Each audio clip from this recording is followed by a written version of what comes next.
Just a quick note with the cage system, this is not, I just have a few lessons here, but this is something that's going to take a long time to master and to really understand. This is not something that you're going to get in 1 week if you're just picking it up. This is something that's going to take you years and years to understand and to truly get your mind and your fingers around. Even though it's just a few lessons, it's a long time of study to really get it. Okay, so you understand the chords, the C, A, G, E, and D, and you can play them in both major and minor, and you understand the function of each note.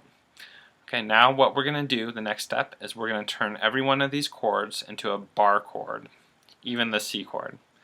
So, what you're going to do is you're going to take that C chord, and I want you to finger it without your first finger. See, my first finger is free. You're going to finger it pinky, ring finger, and middle finger. Right? And we're going to slide this entire shape up a couple frets. You can slide up any amount of frets you want. Just keep the ratio of the fingers. But we're just for this lesson, we're just going to go up 2 frets to D. So we had open strings here, right? So 0 would be the open strings, and since we slide it up 2 frets, we're going to bar the 2nd fret. So this is the chord that we end up with. And again, it's root 3rd, 5th, root 3rd. Okay? What I want you to do is I want you to study this chord, the chord shape, very carefully. I want you to see that shape on the guitar neck, even when your fingers aren't there. Okay? Because after you turn this into a bar chord, what I want you to do is I want you to play them as individual notes with 1 finger.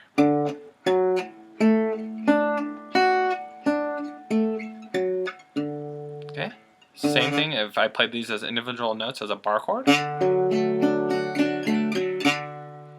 I want you to do it with 1 finger because I want you to force you to think about where all these notes are on the fret. I want you to be able to visualize them.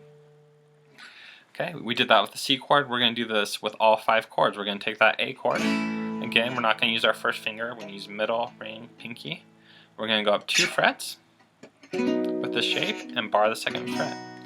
Again, I want you to visualize this shape on the guitar neck so that you can take off your fingers and still see that shape on the guitar and then play it with 1 finger. I don't care what finger you use. The whole point is mental, not technical with your fingers. Okay? G chord. Barring this is like nonsense. So again, don't use your first finger. Slide it up 2 frets and then bar the 2nd fret. People always want to bar the 3rd fret on this chord. That's not right. Think about it. You're playing this G, you're on the 2nd fret here, so there's a 2 fret difference between 2 and 0. So don't bar the 3rd fret, bar the 2nd fret here. Okay? And if you can't grab this chord as a bar chord, again, I don't care if you can play the chord. What I want you to do is see the chord. Imagine that you play this. You should be able to see where all the frets align, even when your fingers not on the guitar neck. So it's going to be 5, 4, 2, 2, 2, 5, 5. And notice what I'm doing when I play 2 notes on this string.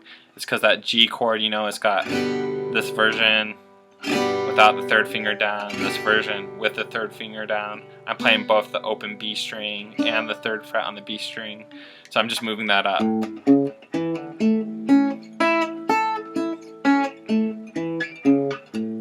Okay? If you need to see a visual chart of these chords, there's plenty of them on the internet, and if that helps, then you should do that.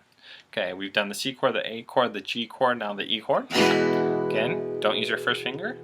Move it up 2 frets, and now bar the 2nd fret. Visualize that shape on the guitar neck. Take your fingers off, still be able to visualize that guitar shape, that shape on the neck, and play it with 1 finger. Okay, now the D chord. This one's also a little awkward. Now again, this is one of the times when people put the bar in the wrong place. So these 2 fingers are on the 2nd fret. This is the 0th fret, so there's a 2 fret difference there. So when we move this up 2, You don't bar this here on the 3rd fret, you bar the 2nd fret. And actually you're not even barring, because we're just grabbing that string here, the 4th string. Okay, same process. Take your fingers off and still be able to visualize where those notes were. Okay, and that's it. This is gonna, if this is new to you, it may be really hard and frustrating at first, but just work through it. The reason why it's hard is because you're learning something and that your brain is making changes, so it should be hard. You're not going to get it overnight, so spend some time with this. It is well worth it. And we're going to continue to see how powerful the cage system can be.